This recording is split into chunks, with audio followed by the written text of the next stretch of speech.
Are you ready to get your feet wet? Because this is the Knowledge Pool, hosted by Gathering Information. We're here to bring you a casual conversation between friends about everything to do with collecting, trading, and playing Magic the Gathering. I am Tams. I am Steph. And I am Laura. So put on your bathing suits and dive right into the Knowledge Pool.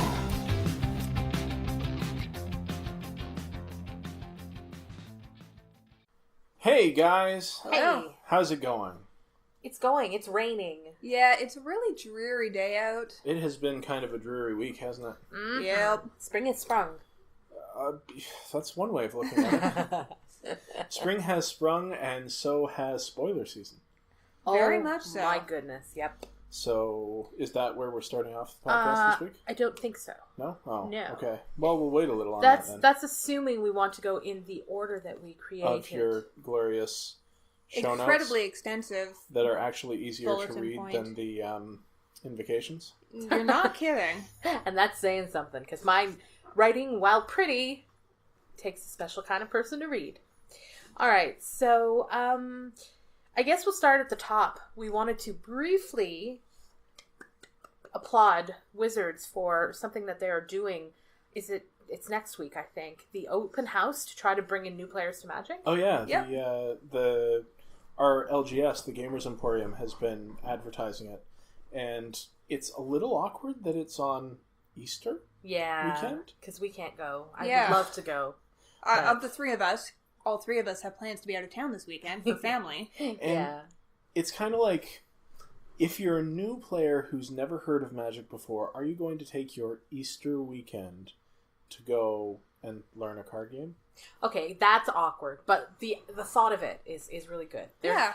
I like how they have it set up. They're giving away to all new players a kit that includes 2 mini decks that they can play with. They're encouraging experienced players to come out and Teach the newbies how to play. That does seem pretty sweet. Plus, they get a premium full art Amonkhet land, the new players, not necessarily the returning which players. is strange because I don't know how much. Yeah, you'd think it'd be a bring a new player to the shop and get one sort of thing, rather than give the new player one. I had Yeah. thought that you did as a returning player got something for bringing a player to the shop, but I didn't see anything listed. That doesn't mean it doesn't exist, but I didn't see anything. But I thought I'd heard it initially. I thought there was a promo or something. Yeah, For- could be. But I call your LGS if you're interested in participating, because it's really cool to get a chance. This is for all your friends that are like, I don't know how to play. It's funny because they did one of these right before Theros too. Yeah, I remember. I remember because we were fairly new to playing at a card shop, and we went out for it. Yeah. And was it a good experience as a new player? It was. It really was. That time they had, I think it was just 30 card decks in one of the colors, and you got a booster to open first, and then you added a booster to it, and you got to play a mini tournament with it, and that was really fun. Yeah. So if this is similar in the positive, sort of play, it should be very, very good experience. Everyone there was super nice. That could also be because we have a super awesome store that we've played at, but it was Magic players seem to like to introduce people to the game. Yeah, in general, Because we all love it, Yeah. and we enjoy sharing what we love with others, especially the ones that we already know and like. Mm-hmm. It's true. So that's the first thing, which is kind of exciting for new players. There is stuff in the news. Other than that, you mean? Yes. First up, we'll kind of get the boring stuff out of the way here. They have announced a new update to the rules about how split cards are treated related to converted mana cost. Aww.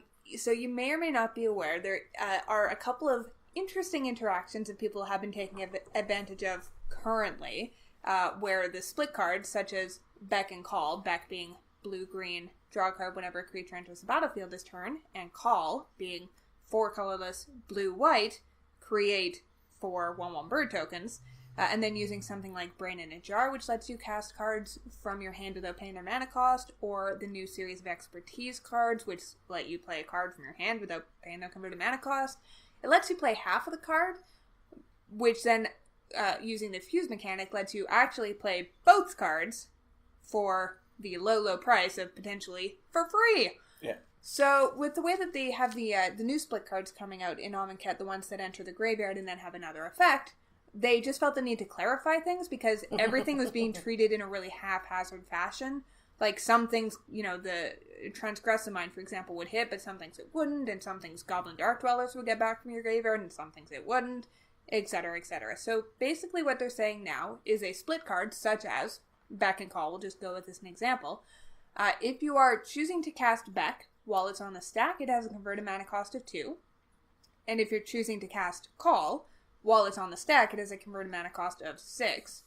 But anywhere else, so when it's in your hand, when it's in your graveyard, it has a converted mana cost of the full thing. So of 8 for Beck and Call.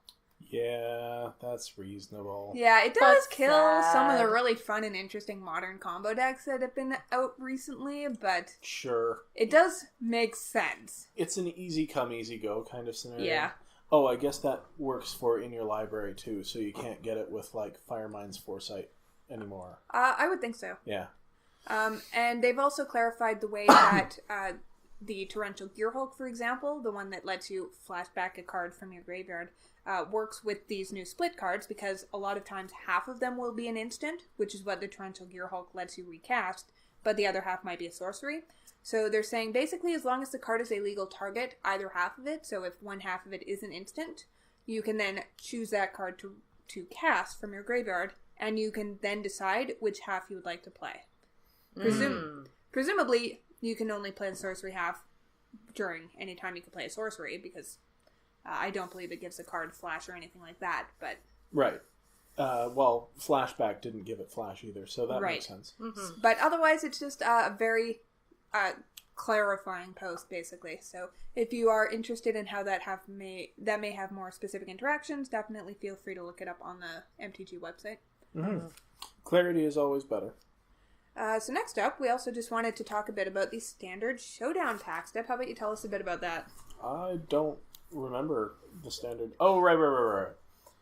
That's all it says. Oh, that's all it says? They're not listed. So, standard Showdown packs were the things that were given away at standard events. Mm-hmm. Like they had a league, a standard league, during the last set where, depending on what your local game store decided to do, it was like a structured week-by-week kind of tournament where you could get packs for showing up weekly, or for winning, or for having the most interesting deck, or just however your store decided to do it. See, Laura's the one that knows all about this stuff. They give me the standard things, and I'm like, That's true. Okay, so basically, at the time, the standard prizes that the stores could give out were pretty sweet. They were mini booster packs of 3 cards. 2 were guaranteed to be a rare that is currently in standard, and the third one was a, quote, premium card, which is usually a foil of some rarity, but occasionally... Yeah, like a foil or a promo or... Right, occasionally you could get a masterpiece,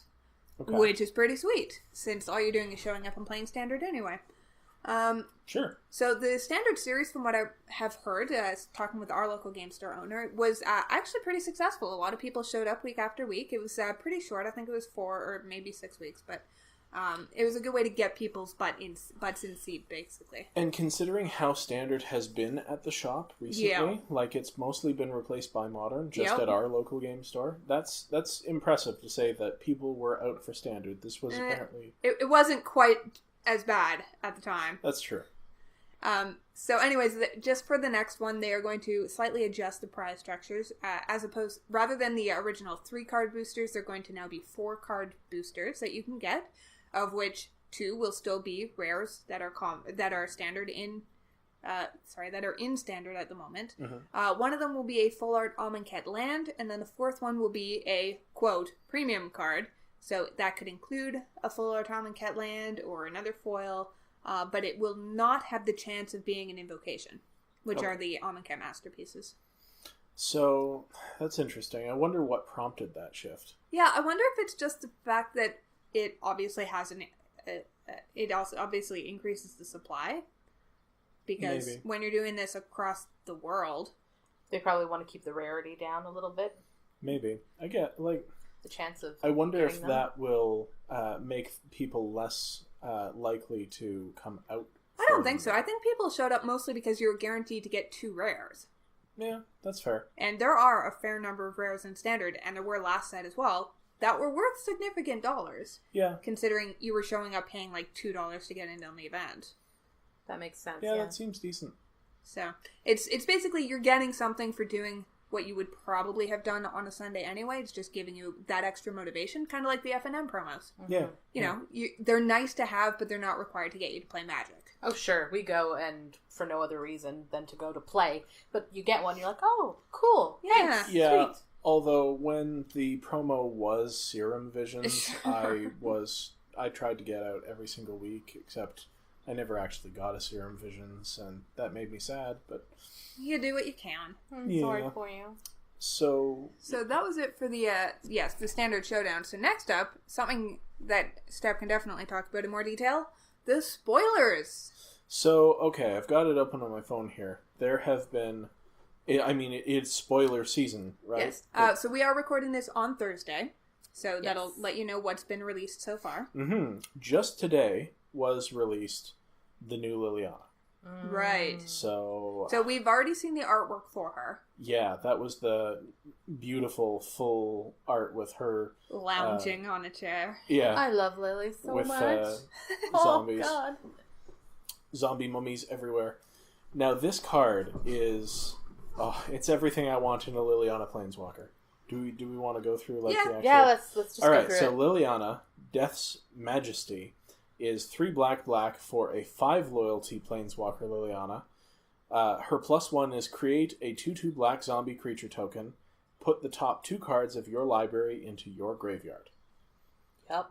In this set, that is not a drawback. No. Her -3 is return target creature card from your graveyard to the battlefield.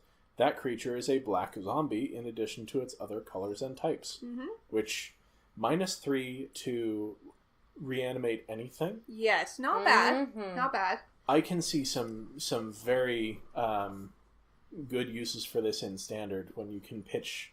Like, Reanimator in Standard could be a thing. Yeah, one thing I thought was interesting, there has been a recent Standard Liliana, and that was the one the flip Planeswalker that was printed in Origins. Uh-huh. Never played, basically, in Standard. Yeah. And her minus ability was -X, put a creature card from your graveyard onto the battlefield, as long as it's a non-legendary, and its converted mana cost is X. So, using this, it would be -3, put a 3 converted mana cost non-legendary creature onto the battlefield from your graveyard, whereas this Liliana is more expensive, but it's also a much better ability. Yeah, you can reanimate anything as long as it's in your bin. Yeah. And her -7, which she starts at 5, so 6, 7, 3 turns you can do this. Destroy all non-zombie creatures. Ugh. So you throw in a blue-black zombie control deck. I love her so much. Worth mentioning, her -3 makes the creature you bring back a zombie. Mm-hmm. So right, which is really cool, yeah. It's a very good interaction. Just tick up, tick up, tick down, tick up, tick up. This seems like a really good graveyard utilizer. Yeah. Mm-hmm. I mean, 5 mana for a Planeswalker is a little bit on the pricey side, but... Lately, I think it'll be But fine in to blue build black around. control, Yeah. I think that's fine. Yeah. Going It's back fine. to, and I say this a lot when we're talking about Amonkhet, but Theros, wasn't Elsbeth 6? She was just amazing. She was disgusting.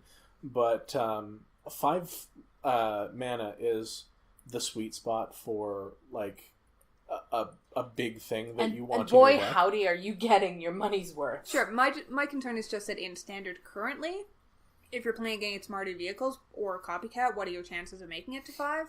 That's fair.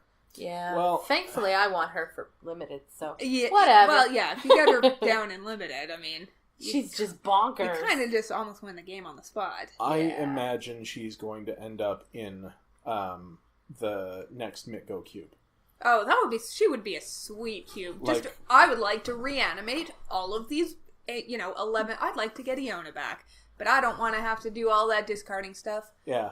I will just plus Liliana to mill her into my graveyard and then bring her back. Much Griselbrand, more elegant. So any good. of the new Eldrazi's, any of the stuff that is good reanimator targets. It's gonna be sweet. So, contrasting this, we've got a new Gideon Planeswalker. I'm bored already. Gideon of the Trials. He's a super flavorful 1 white, oh dear, 3 loyalty Planeswalker. Oh, so you can play him and then play the other Gideon. Yup, and that's exactly what's going to happen when we get to Standard. His +1 is, until end of turn, prevent all damage target permanent would deal. So he's a bubbler, like Kiora was? Sort of, except damage can still be done to that thing. Mm-hmm. Right. Mm-hmm. So this does feel like a Jace ability, you know? Like Jace -2/-0 until end of turn sort of right? thing. Yeah. So where I guess they got buddy and Gideon learned some things. His 0 is just like every other Wait, Gideon. let me guess. He turned into a dude who is invincible. Yup. Wow. So How did I know? Is that 2 zeros? Or was that a +1 and a 0? That was a +1, +1 and a 0. And a 0, okay. So what does he actually turn into? He turns into a 4/4 human soldier creature with indestructible that's still a planeswalker, and you prevent all damage that would be dealt to him. So 4/4 for free. Yes, sure. So He's okay. Okay, but he turns into a human soldier creature with indestructible, Just like literally every other Gideon who's been printed. and you prevent all damage that would be dealt to him. He's double indestructible. Which, if we're talking about infect, matters, but that's not the way Sure. -1/-1 counters. Although, are there things that deal their damage in -1? We In haven't this seen set? any Wither or anything. Well, in this set, you have ways to Ooh. put -1/-1 counters on things. Yeah, but that's not damage. No, it's I'm not. wondering if we're going to see Wither in Hour of Devastation. That would make me super excited. That's like your favorite. That's my cube favorite mechanic. Yeah. As Wither? long as we don't see infects. I don't. I mean, So what is Wither? Okay, Wither is the creature part of Infect. This creature deals its damage in the form damage to creatures in the form of -1/-1 counters. So you don't have to worry about dying once you get to 10 Wither damage, because you don't take Wither damage, but No. you still get the reducing your creatures part of it. And I like the idea of damage staying around. I mean, considering the gods, which we'll get to in a minute, Mhm. you might not be far off. Yeah.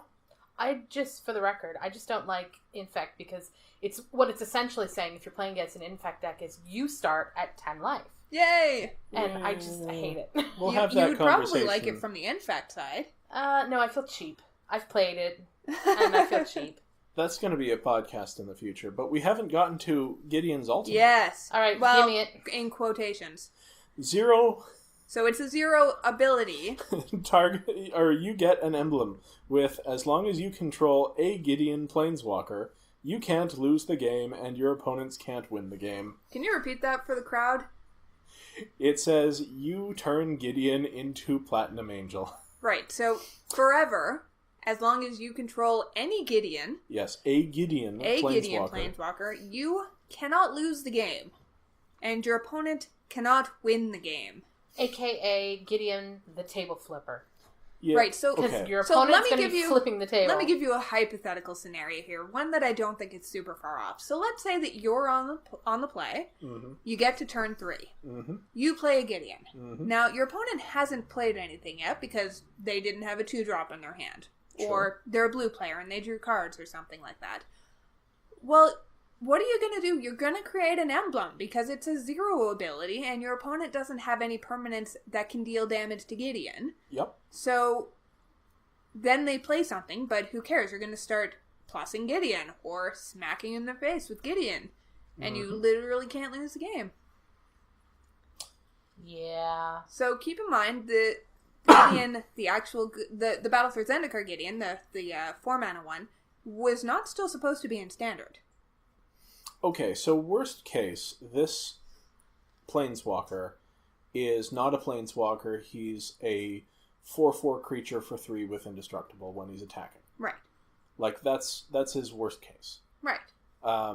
And then he gains you 3 life when he dies because, he has to take that damage. Yeah.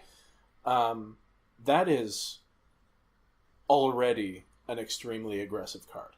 Right. Most decks that are playing white would probably play that. Yeah. And what about people who are playing against Gideon who don't have any sort of direct damage to kill him with? Yeah, if you're playing white or you're playing blue. Well, he's not indestructible when it's their turn. Yeah, so they can attack him.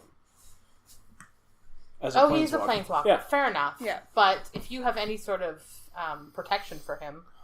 Yep, this is so gross. These planeswalkers are both gross. Yeah, but Gideon's a 3-drop. Yeah. It's true. So, in Limited, obviously, planeswalkers are always very strong in Limited, and you don't see them too often. So, that's not quite as big of a deal, but I'm a little concerned about Standard. Yeah. That's all I'll say. Like, regular Gideon is already disgusting. Do you think this could cause enough concern that they choose to do the mid-whatever change to Standard? Yeah, and I don't know. A lot of people, even just for the last 2 ban and restricted announcements, have been saying maybe Gideon is the problem in Standard, just because every deck that can possibly play him should be playing him, and if you're not playing him, you're probably doing it wrong.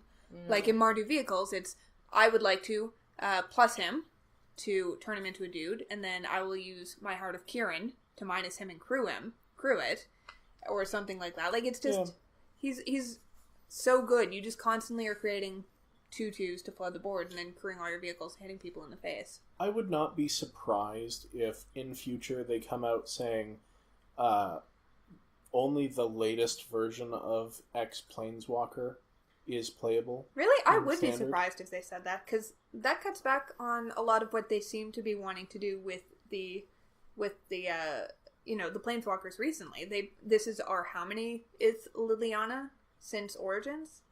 Yeah. And, like, if you're counting all of the sets.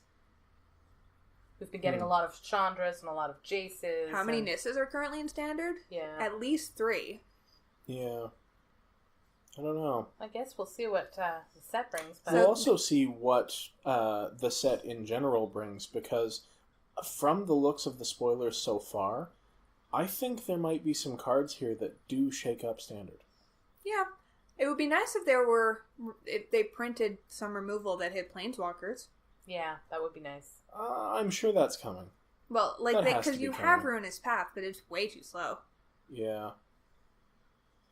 All right, so moving on. So what else do we want to talk From about? our lamenting of Standard, yes. Yes, the gods. They have spoiled the gods. They've two of them. spoiled 2 of the gods. Yes. And the art for the other 3. Mm-hmm. So they spoiled the red one first. Yes. And I was underwhelmed when I saw her. Me too.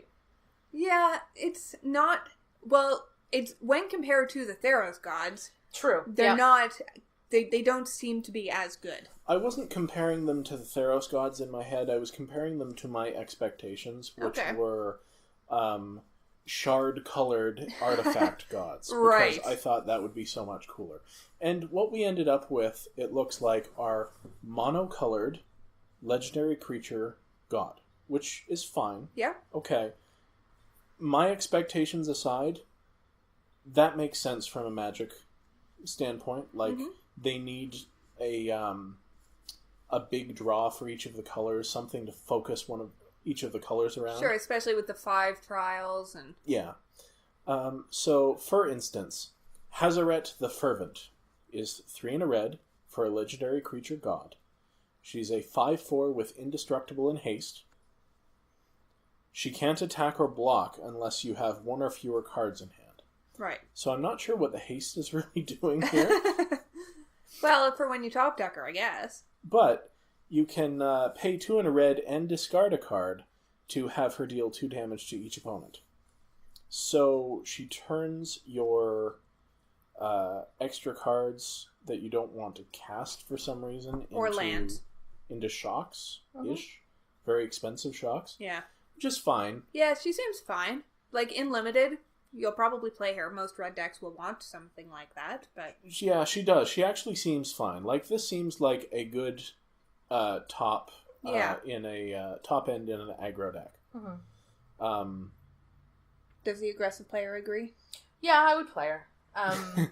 But begrudgingly, yes? Well, you want to be playing low-cost creatures, so you're getting a lot of stuff out onto the battlefield, and so I can see it, especially with her extra ability of being able to teeth things out of your hand. Mm-hmm. It shouldn't be as hard as we will talk about in a moment. The other one to get it live. But I was a little, I'm not going to lie, I was a little disappointed. Compared to like Xenaghost Reveler or something. Yeah. I wouldn't be surprised if the red one was the easiest to get live. Mm. Yeah, that would make sense, because it's exactly what red's doing anyway. It's what most decks are doing anyway. Yeah. So the blue one, by comparison, is 2 and a blue for a 5/5 flying indestructible. Mm-hmm. He can't attack or block unless you have 7 or more cards in hand. But you can pay 3 and a blue to draw a card, then you may return a land you control to its owner's hand. Do you know what I think this will be amazing in? Cube? Sealed. I think if you get this in a blue deck and sealed, you're set. But, it is slow. So if the draft format is a bit slower than the current one is, and you're actually going to be around long enough to activate its extra ability a couple of times, and then get your hand full of stuff, that's a big flyer on the battlefield. Yeah. And he does let you get to that point of being able to attack with him if you have a few turns to spare with the extra mana. Yeah, So I just think not comparing amazing. it to like traditional green decks, which a 5/5 is good, but they're going to have bigger, and fast aggressive decks, which are going to be trying to get that, never let you get that off. Yeah. Plus, you have to worry about, you've had to drop land out of your hand to be able to cast this creature to start with, and then if it's the only card draw, other than your top of turn, you're tapping 4. So you've got a ways to wait before you can ever use this 5/5 flyer, which chances are there's probably going to be 5/5 flyers in the format. I mean, the Indestructible's sweet. Well, there is at least one 4/4 for 4 Sphinx that has been spoiled in blue. I know. It's pretty sweet. Now, is that also a rare or a mythic? I think I so. believe it's a rare. Now, he is repeatable card draw on a stick. So That's true. That And you shouldn't be you discounted. can return to your hand a land that you have already tapped, and then replay it untapped. Yep, that's pretty cool too. So, and you do that pre-combat, then he can then he attack, can fly in. and then you play all of your spells post-combat. So there are ways, but I agree that he's slow and a little bit clunky. But isn't that what blue kind of likes? Oh, it's what blue wants, indeed. Yeah. So as long as the format's slow enough to allow him to get off the ground, I think he'll be fine. But again, wouldn't you rather have a 4/4 flyer for 4? Yeah. Well, the rare that I really want in my sealed pool is Channeler Initiate. It's the 3/4 for 1 and a green. Ah, yes. And what does it do? Surely that's a terrible card. Well, it enters the battlefield with 3 -1/-1 counters on target creature you control. So one thing to keep in mind about, because there are a couple of cards like this in the set that have been spoiled so far, you cannot split them up. No. They all have to go on the same creature. So the plan with Channeler Initiate is play him on turn 2 as an 0/1, because you can tap him and remove a -1/-1 counter from him to add 1 mana of any color to your mana pool. So he's meant to be a mana elf. Sure, so in the who early eventually game, he gets helps you bigger. ramp up.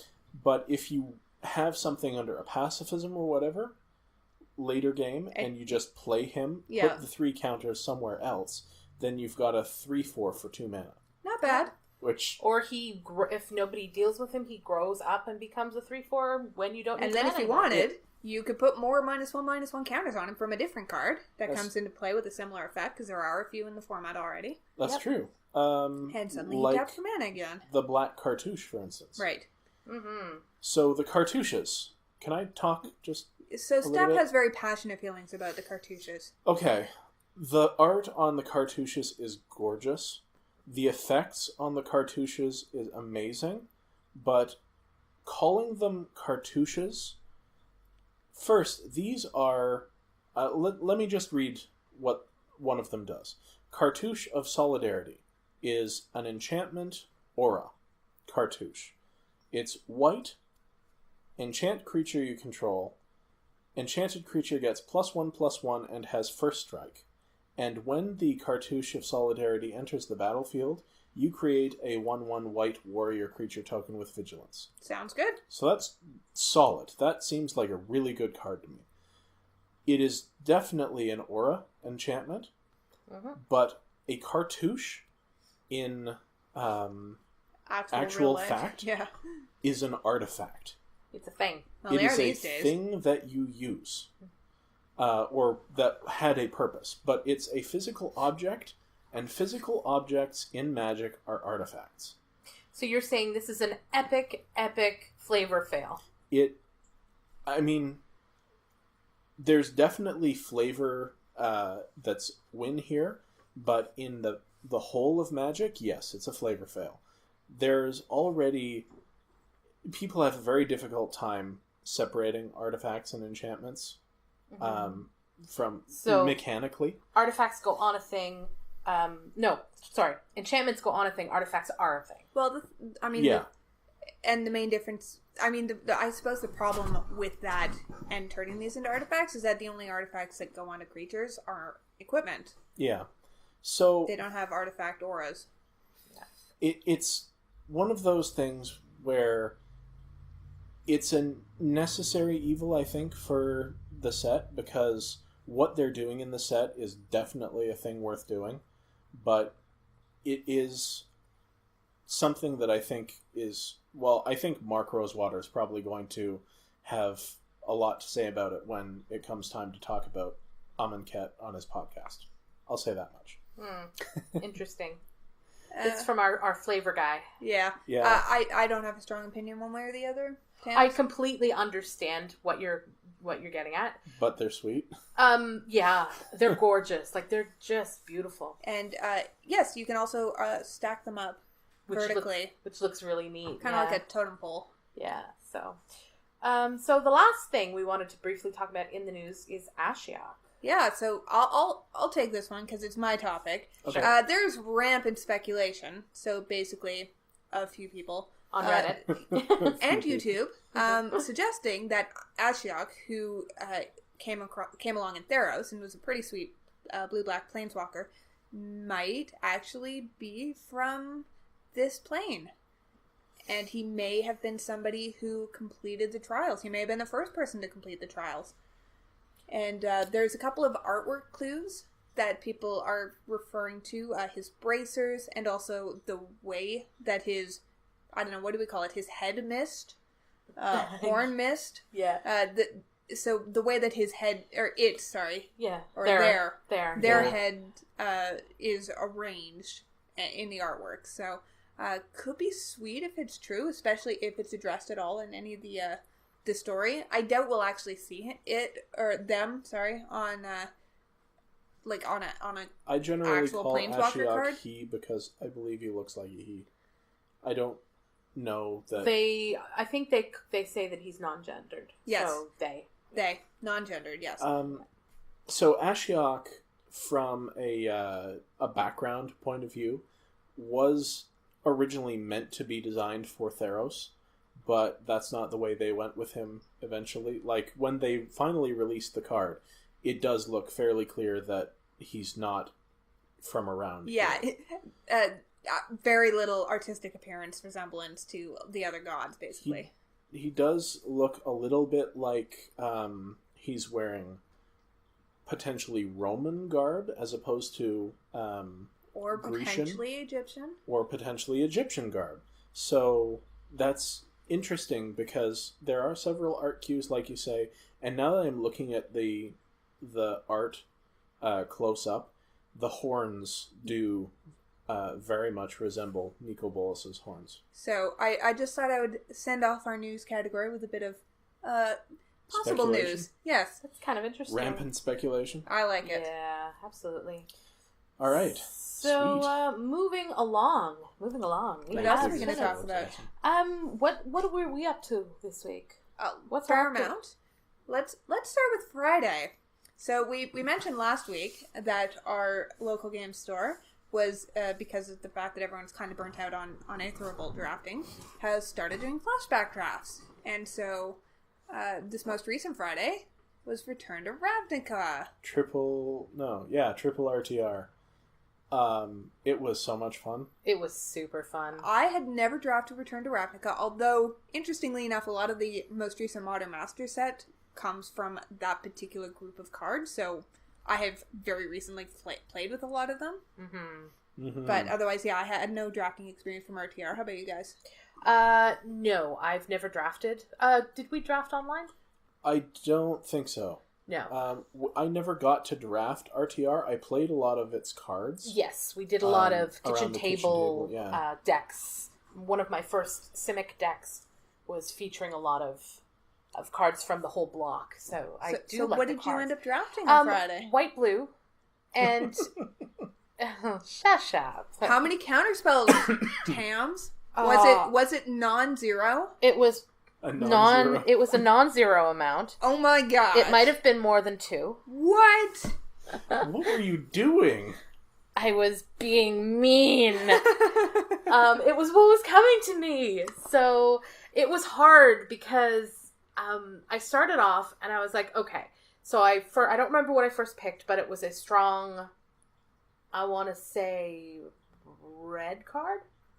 And then a strong black card came my way, and I'm like, haha, we're going to go Rakdos, and we're going to smash some face. And then the next 3 packs, I had to pick blue because there was nothing for me. So I jumped into blue-white because it seemed very, very open. And then, all of a sudden, I get this pack, and there is it's a demon. It's the Rakdos, Lord of Rats. Rakdos, there we go. And he's a foil. And he's a foil, and so I was like, okay, I guess I'm hopping back into that. And then the next 3 packs had Rakdos cards. Really good ones. They were super sweet. And I snapped them up. And then the next bunch of packs had nothing but really sweet blue-white. And it broke my heart. And I was like, you know what? I have to be smart here. Because it's obvious that there are a lot of black-red players at this table. I know of at least one other who was exactly in Rakdos. Yeah, so I noticed the signs in enough time, and I'm like, okay, screw it. I guess I'm playing... There was a lot of Azorius cards, like really sweet stuff coming at the end of Pack 2. Mm-hmm. And I'm like, okay, I have enough from my Pack 1 picks. I got a couple in Pack 2. I'm going to open Pack 3, and if it looks like my pack is going to be something I can pick, I'm going to do this. What did I get? What is it? Is it Supreme Verdict? Yep. That was my pack 3 pick 1. I'm like, Which okay. is a blue-white board wipe. Yeah, I'm like, okay, I guess this is where we are. So I ended up, the deck was sweet. It was really nice. I had not much luck as far as playing it. I got a lot of not enough land, too much land, screwed here and there. But it was a fun night anyway. I had a lot of fun doing it, so... And she milled me out. Yes. Oh, I forgot. That's right, group. She, the aggro player who hates long games and starts to get antsy once it gets past turn 6, had to end up milling me out when she herself had fewer than 10 cards left in her library. I felt like a monster. And it's really funny because Steph and I were watching, I think, a Loading Ready Run Crack a Pack, and they were talking about this one Doorkeeper, the homunculus card. And one of its abilities is you can pay 4 or 3. I think it's 3. Blue. 3 and tap, and you mill your opponent according to how many defenders you have. Now, I just happen to have a couple of defenders just because I got a wall. A massive wall. Yeah, a wall. Plus in her aggressive Rakdos deck. Yeah. Tams. Yeah, no problem. Plus, I had this Doorkeeper, and so I was drawing extra cards because, I actually ran some card draw as well with my sweet counter spells. And suddenly, I've got all these walls. Laura has all these walls, and we're both playing flyers. I had high-powered flyers, or high-toughness flyers, basically. Yeah, so we're both like, this is completely stalled out. But then she mentions that, well, at least you're gonna mill out before I will, because I've been drawing all this extra cards. And I'm like, top deck Doorkeeper. And I'm like, no, I'm not. So the only way to win was to pay 3 and tap, and it was super bizarre and fun. So that was the most fun I think I had because it was so ridiculous. Yes. It just never happened, so that was fun. Oh. So what about you? Yes, so I ended up drafting Selesnya, which is green-white. Return to Ravnica is super guild-focused, which are specifically 2-color combinations. And Selesnya's main mechanic is Populate, which is to create a token, a copy of another token creature that you already have on the battlefield. So it includes a lot of spells that create token creatures, and then a lot of spells that have populate as a keyword, which lets you then create more of them. So I had actually, when cards were going around, alright, so I'll be honest, I first picked a Worldspine Worm, which is an 11 mana green card. I did not expect to play it, but I wanted it, because it was sweet. Yeah. So I ended up, being green, and I was pretty sure I was going to be in green. I wasn't sure what my second color was going to be. I also noticed a fair amount of white going around. Tams and I were on opposite ends of the table. Or no, we weren't. We were sitting right next to each other. I lied. So we were both sharing in the bounty of the white, I guess. But there was also some black going around. Specifically, there were some black-green cards that were going around, some Golgari cards. So yeah, Golgari was super open. Yeah, I grabbed a couple of cards so too. I had a few of them. Actually, Sean, the store owner, who was sitting right next to me on my left, he ended up going Abzan. Basically, he was Golgari with a couple white cards, I think. But yeah, so I ended up with a few of those. I was like, I have some fixing for black, so if I need to go 3 colors, I could splash some of these cards, because the ones I had were really good. But then, nope, it looked like Selesnya turned out to be, super open, so I just ended up going full on 2 colors. I had multiples of the 2 mana create a 3/3 card. I had multiples, I think I ended up running 2 of the 4 mana create a bird and then populate card. I had a guild mage. It was actually, a very good deck. Mm-hmm. So, yes, my first round I played Tams. Game 1 took 35 Forever. minutes? Something like that. So I then tried... We knew that, neither of us wanted to just draw or anything like that. So fortunately I got off to very quick starts the next couple of games. And I created, a massive centaur army. Yeah, it was crazy. I also had the guy who pumped up all your token creatures, which was pretty sweet. Because then you would just attack with a bunch of 2/2 flyers and things like that. So I ended up going 2-1. I really liked my deck a lot more than I thought I would, because, Selesnya is fine as a combo. I wasn't sure about the populate mechanic, though, just because I'd never played with it. I didn't know if it was going to work, or Very strong. or quite how to put the deck together. So, yeah, 10 out of 10. Would draft again. I thought it was a really fun format. Very interesting, especially with all of the synergies, because it's a really synergistic format. And each of the guilds wants to be doing something specific. So, you can't just throw together a bunch of good green and white cards and have a good deck. You need a populate deck, or apparently an aggro deck can also work. Yeah, yeah. The guilds were very strongly... It wasn't exactly on rails, but... you were very much more rewarded for being in one of the guilds that was in the set than one of the random 2-color pairs, or not using the mechanic to your advantage. And it was all 5 of the guilds were fairly balanced in RTR. Izzet was the only one that was... Is it? Or is it in...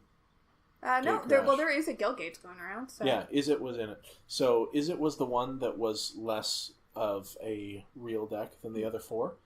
Being the blue-red deck. Yeah. But Gatecrash, the second set, was very much more on the rails than RTR. RTR had a lot more just... you can make a guild work, and if you do, it'll work for you. Which is probably why when you suggested a Gatecrash draft, Sean said you'd probably be all on your own. Hey, it was one of the best-selling sets of the last,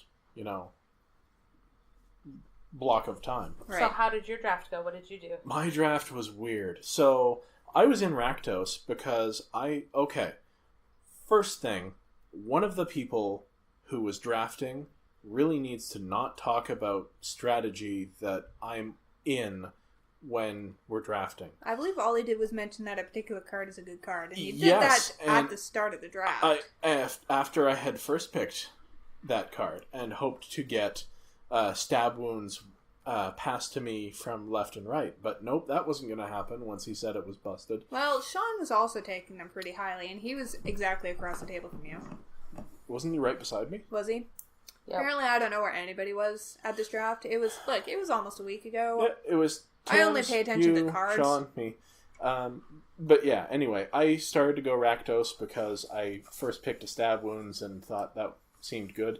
Turned out that there were 4 people at the table in Rakdos. It was not super available. Yeah, and then in the middle of, or at the start of Pack 2, I thought, there's a lot of, actually it was at the end of Pack 1, there's a lot of green-white going around, so maybe I'll grab up some green-white stuff. You actually mentioned that, and in my head I was going, haha, you sucker, you don't know who's cutting off all that beautiful green-white. Well, It was me. if Tams had not cut me on black-red, even though she was across the table from me, And I I might didn't have had a better actually deck. get into that until end of Pack 2, beginning of Pack 2. Beginning of Pack 2, it wouldn't have gotten to me anyway. No. But, a foil Lord Rakdos? Yeah. No, I would have taken it for the cube anyway. Anyway, I have said that previous decks were the worst deck I've ever drafted. This was it. It wasn't actually bad. It was bad. What was your final record, Step? Okay, we're getting to that. But first, I want it to be made clear. If I can get the blog up over the weekend, I'll put it on it's a there. very interesting deck. He thinks it was terrible. I think it was just interesting in that as long as he drew well, he was going to crush pretty much anybody. Yeah. If I drew well and my opponent stumbled, which happened twice, I could win a game. So the deck went 2-0 and Technically. 2-1, basically. I lost the third match, which we had already drawn. deck. To an Izzet deck. The deck I was playing did not have enough playables in my 2 colors. I had to splash blue. And I had to splash bad blue cards. So I was not in a good position. But somehow... You know you can play as many basic lands as you want, right? Yeah, that wouldn't have helped. I was supposed to be going aggressive, and instead I was splashing all sorts of blue control and weirdness. I'm gonna have to tweet out a picture of this deck, because it's just weird. And the record of 2-1 does not mean that it was a good deck. Sometimes that happens. But it was fun. We played. I was one of those people who stumbled. Yep. My deck I think I got just completely land screwed. Yeah. In one of the games. Yeah, and So- my first opponent also just got completely land screwed, and so I had time to get out one of my big threats and then hit them 3, 4, or 5 times. Yeah, basically. And I had removal that I never Didn't draw. So yes, I still think your deck was fine as long as you drew fine, which is true of many decks. I guess. I don't know. It was fun. Anyway, I would absolutely do it again. Yeah, I had a lot of fun too. Me too. I really love the flavor of Ravnica, and it's very easy to project that onto the cards, because basically it was bottom-up designed to be, what do these color pairs feel like? What do they do? Mm-hmm. And so the cards really speak to that. Yeah, absolutely. Sorry. No, go ahead. You have something else to add to this No. turn? Okay, so Saturday was your birthday. Happy birthday! Yeah. So You're turning mumbledy? I turned 33. So for his birthday, I spent a lot of time stressing about what am I going to do for him for his birthday, because I wanted to do something fun. And please hear out the fact that this was done in fairly a decent amount of secrecy. I didn't hear about it until pretty much it was already done. Yeah. So what I did... didn't hear about it until it was pretty much already done, and I am really good at sussing things out. So what I did was, while he was at work, I grabbed all of our Theros block. Everything. And I sat down with the card numbers from the Theros block, and I pulled out one of everything to see what we were missing. Then I contacted friends of mine who I knew would probably have the cards we were missing, or be able to get them for me at a reasonable price. And I put together a Theros block cube first up for his birthday. Yay! All hail the cube impressed. Oh Yeah. man. Theros block cube, we've all done at least once before. Yes, we have a friend of the shop who has an all foil Theros cube, and he has brought it by for us to draft, I Yes. think, twice. And because Tams was not prepared to give out sunglasses at the draft, there was limited foils. Yes. Charging Badger was a foil, for Yeah, sure. it was. Because it was Charging Badger. Gary was a foil, for sure. Because it was Gary. Whatever else we had that was a foil. Yeah. select few cards. Yes. Yeah. Whatever we had, I threw in. So there was no whatevers. And I think, was it Squelching Leeches was the promo version? Nice. The The promos. full art promo. Yeah. And the Hero's Downfall was from the Prophet versus Yeah. Ooh. thingy deck. That's where I could get it from. So we all got together on Saturday with a bunch of friends. Yeah, and we got to try out the Theros cube. So we wanted to talk a little bit about cubes and such. So, Step, Okay. what did you think? How do you like it? What did I you love- draft, and why did you like it? I love Theros block. I love full block cube more than full block draft. And I don't remember what I drafted. What did I you were draft? What did I draft? Mardu? Black, red, black, white. There's white and red involved because you had Erois. And you also had... Oh, that's right. I drafted you also mono had white, Erebos. splashing Erebos, Aetherios, and Eros. So those are 3 of the gods. That's crazy. I was basically mono white except for that. And I had a couple of other black creatures. There was a chance that Erebos could have been a creature. Mostly he was there for card draw and to keep my opponents from gaining life, which was particularly relevant against one person who wanted to gain life. The best play, the best game for me was turn 3 Aetherios, turn 4 Eros, turn 5 was it the 2/2 double striker for Ugh. 1 white, Yeah, the double and that devotion dude. and favored hoplite turn 1, so that immediately turned everyone on, and I got to hit with gods for 1,000,000. That's gross. Yeah. Happy birthday. It was Yeah. gross. He did that exact thing against me. And it was mean. It felt pretty good. And what were you playing, Laura? I was playing blue-black. I first picked the Mill God. I don't remember his name, but he's the one who, whenever... Phoenix. Phoenix, thank you. So when he's in play, all of your creatures have the extra ability of tap. Target opponent puts X number of cards from their library into their graveyard, where X is his power's toughness. And then... Creature's toughness? Yeah. Yes. And then, of course, he himself is a creature... I think a 4/7. Yeah. And of course he gets devotion with all of your stuff on as well. So I basically went big butts. Yeah, I did. It was pretty sweet. Like a blue-black control deck is near and dear to my heart, and it's basically everything I want to do in Cube. I had a disgusting top end. I was running the Leviathan that bounced everything back to your opponent's hand as long as it had toughness less than the number of islands that you controlled. Sea Lock monster? And I was running the Sphinx that lets you scry too, and I had very good late game, or I could mill my opponent out. Yeah. I may have done that to Tams, because I had a 1/4, an 0/6, and I think like a 2/5 or something out on the board. I guess it's a good thing that our table is heavy. Yeah, there may have been some frustration involved on her face, but I couldn't tell over the sound of my gleeful cackling. Yes. Because that was the only game I got to win by milling somebody out, and I Yeah. was happy about it. And that was the only game I actually played. Oh. I was super sick. Was not feeling well. I was barely able to stay out and be social. That said, boy howdy, what did you end up finishing? I ended up going 2-1, which you'll find I end up doing quite a bit. I don't know why, just 2-1 seems to be about my average, but I lost in the finals to a friend of ours, Evan, who was playing just a mean deck that involved land destruction. That's Evan for you. Yeah, and if I'd run any of my removal, I might It have would had have a been chance. different. It was the I had multiple removal cards that I literally did not see in any of my games, even though I had about 10 cards that let me scry multiple times. Oh, also, I had the enchantment that costs a single blue mana, and for 3 and a blue, lets you tap or untap target creature. Ugh. That card was disgusting for me. Yeah.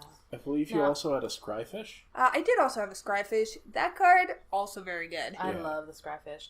Now, my deck was it was a thing of absolute beauty. It was absolute luck, but I just wish I hadn't been feeling so yucky and not able to focus.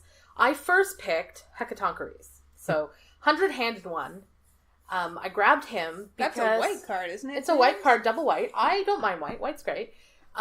Especially in Theros, it was fine. And I thought, okay, sure, I'll grab this. And then, I believe Garrett, who was sitting next to me, passed me a pack, and it had a Whip of Erebos. And I'm like, You could have kept that coming around. I would happily taken. I would also have happily taken it. I will take that. And then it went a little something like Whip of Erebos, King Makar, Guild, and then pack 3. Oh. I first picked Gary. Nice. Yeah, so I got all of with the exception of a couple of cards that Evan wound up with. He got, I think, the Herald of Torment. And that Step ended up with, because he had Erebos himself. Because he had, the draw and board. I've never played with Erebos, I so I had the wasn't Herald that of sad. Torment, so he must have had the... Wait, Evan? He wasn't in black, was No, but he drafted it. He cut it. The Master of the Feast? Master of the Feast. Yeah. But other than that, I was able to go... I wasn't sure I was going to have enough black to go mono black. So I did continue to pick up... I believe I picked up a bunch of really good solid red removal and red cards. It's a shame you weren't in Minotaurs. Yeah, well, that was what I picked up. I had Ragemonger, and I had 4 other Minotaurs, but they just weren't as good as the mono black alone, and it was really sweet, but yeah. But then you got milled out. Then I got milled out, so... Yeah. So it was super fun. So I think I also went... No, I went 1 and 2, but yeah. Whatever. You still had a good time? So what do you think about cubes and flashback drafts? Specifically like block cubes, you mean? Yeah. I love them. Well, I love any kind of cube. I didn't initially when I heard about cubes, because I'm like, I don't know all of those old weird cards. They're all full of like busted cards that I don't know how to combo together. What if my opponent's playing Storm? What if my opponent's playing Mindslaver? What if I have to play Storm? Yeah, that's the real terror. But then Steve brought this Theros block cube to the shop, and I'm like... Was that really your first time really playing cube? That was my first time with a non-busted cube. Okay. Sure. So I'm like, wait, you can do a block cube? You can do just like all of the cards from Theros? And which you happen to love anyway? And it was amazing. So, and Tams of course knew this. That's why she put together the Theros block cube for my birthday, which we now have and can draft anytime. And our store owner's like, hey guys, you want to bring this by, we can draft it anytime. So that's sweet. Everybody seemed happy. Everybody loves cubes, and everybody loves the Theros cube. So I have actually started putting together an RTR block cube, because we have most of the stuff for it, and a cons block cube, just to have most of the stuff for it. Yeah, because I would totally do one of those block cubes too. Yeah. It's a great way to revisit a format that you enjoyed, but it's not the same as drafting it. Like, in Theros block, you could draft the 2 or 3 Gary deck if you were lucky. You know? What, can you not do that in Cube? No, because there's only one. But it's a great way for people who have never experienced the block at all. Yes, to get experience. And for you just to get new experiences with Magic cards that you haven't played with before. It makes the playables more diverse too, because it's not like you can get 3 favored hoplites, you know. So whereas in Theros Limited, blue-white heroic was like the deck of choice. Yeah, it's not as strong in the cube. It's still great if you can put it together, but there are other options. Like black-green is much stronger in Theros block cube than in Theros Limited, for instance. Right. You know what I find super, super fun to observe is, like, for us who have drafted not ad nauseum, because I love Theros, but we've drafted the snot out of it. Yeah. So we can pull up a card and go, that's a crappy card. That's not really something you want to play. And seeing somebody who doesn't know the set take a card that we would just, slough off as a completely unplayable card and make it work in an interesting way in a deck that we would never have thought to do, because we're stuck in that, this is how we played it, this is how it worked. It's really neat to see what people who don't know the cards, and it's the same for us who have never drafted RTR, using cards that maybe somebody who drafted it back in the day would be like, why are you playing that card? Well, especially just because some cards that would have been bad in draft are actually okay in limited. Yeah. Like in Steve's first, in the cube when we first drafted it, I played white something, the second time that we did it. And I drafted, there's a card that says exile target enchantment, and if it's God, do something nasty to your opponent, which is Deicide. Which is an absolutely terrible card in draft, I would assume. Or not terrible, but like not. Well, it's basically a revoke existence. But it's not not okay. It's not great. But in cube, trust me, my opponents often had gods. Yeah, because all of the gods were in the cube. Yeah. And anyone in the colors was likely to pick up the god of their colors. So it makes for a really interesting play experience. When 5 out of the 8 players have a god. Suddenly, or 2. yeah. Yep, absolutely. And I think the same for flashback drafts. We were talking before we started the podcast that it's a really great way to experience Magic. Yeah. Yeah, like I've never The drafted history. RTR. I've only played the cards through the Modern Masters draft, and that's not the same thing as drafting the set itself, just because the archetypes are designed to be different than they are. And Magic Online does a lot of flashback drafts. Yep. Like, they did a year of flashbacks where they did every great. modern set last year. And I didn't get to play as many as I'd have liked to. But, like, they just had... what was it before the Modern Cube? It was... I don't know, like Onslaught or something. Oh yeah, Tempest block? It was Tempest block. And when am I going to get Tempest packs? Yeah. You know? Yeah. So Which I think for is so cool. 100 play points, you can get into a Phantom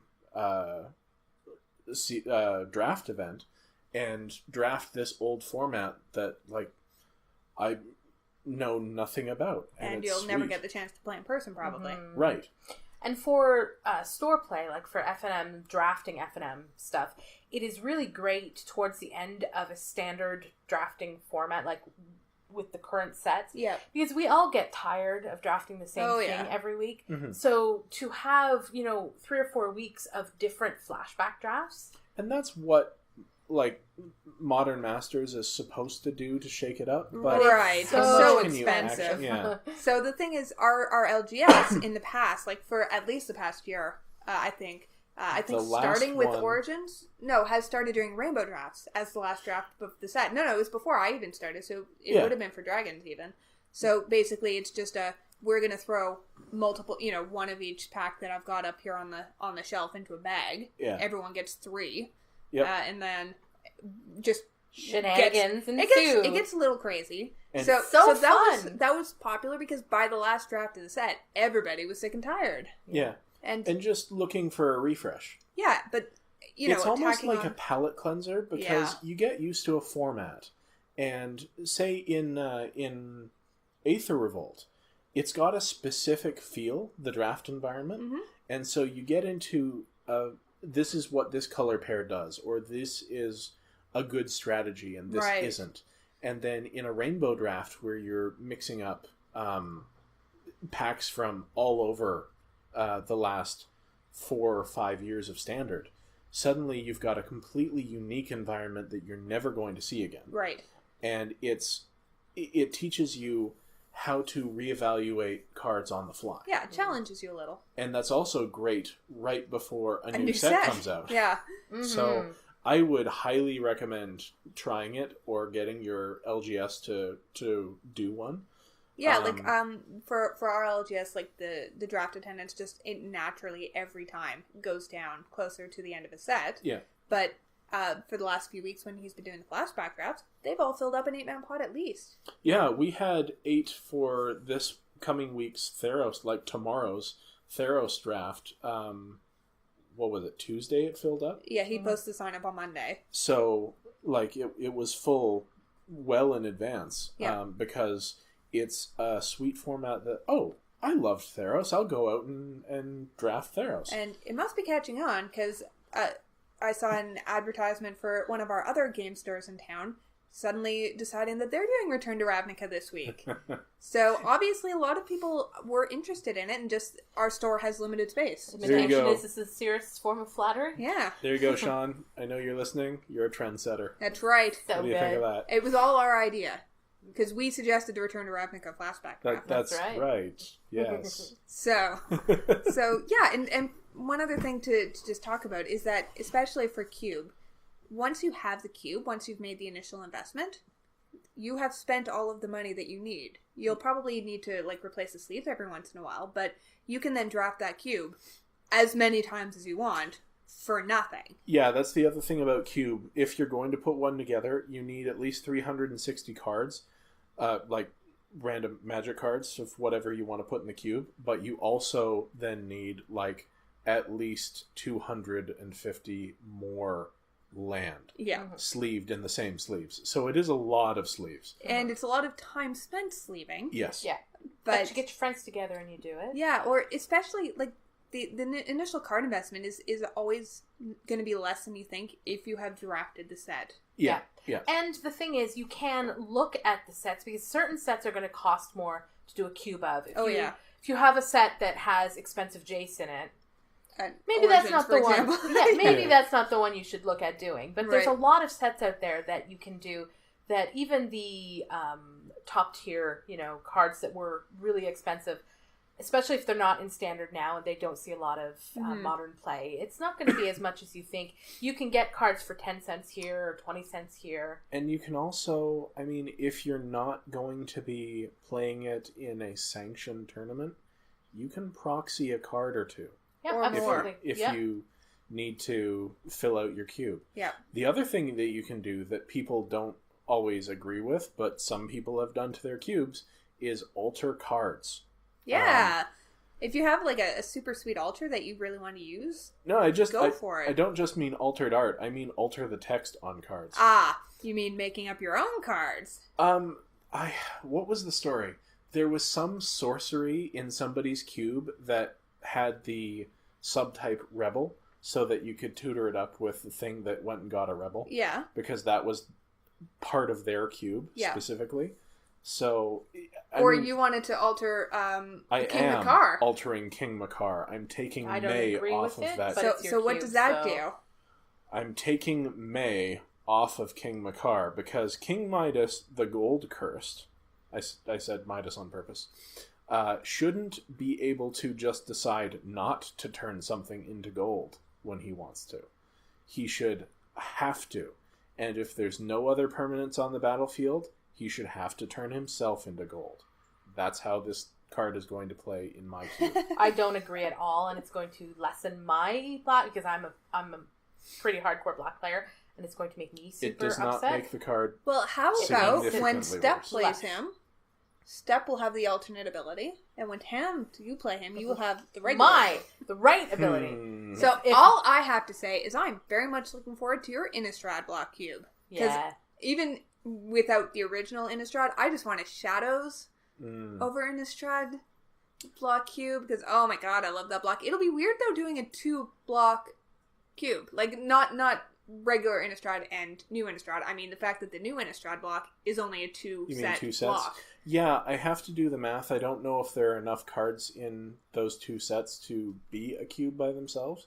I haven't looked up the sets yet. Yeah. But going forward, my design is to, as soon as a set goes out of standard, put the cube together and do a full block draft with it. Ooh. Yeah. So it'll be like, we'll do a Battle for Zendikar block cube draft this fall when it that gets could be pushed interesting. out. I wonder if the colorless matters sub-theme will be increased just because that'll be more percentage-wise of the cards. Maybe. Maybe. We'll find out. We will find out. We'll also find out how deep the playables go. And we'll report back. I bet you Blue-Red's still really good. Yeah. Yep. that might have to be a two-headed giant 6-person. Oh, draft, too. dude, I am in. Nice. I love Two-Headed Giant. I have done multiple Two-Headed Giant pre-releases with a very good friend of mine from the shop, and we don't always win, but we always have fun. Yeah. Sounds good. All right. Well, have we talked our ears? I think so. Right. So. So, thanks for joining us this week. Yes. Next week, we'll bring you all sorts of stuff that we don't know what it is yet. Probably more spoilers for Probably more spoilers. And, Other stuff. yeah. So, and a report on the Theros, Yep. triple Theros draft, of course. So, thanks for joining us. And we will talk to you next week. Yes, we will. Bye. Bye.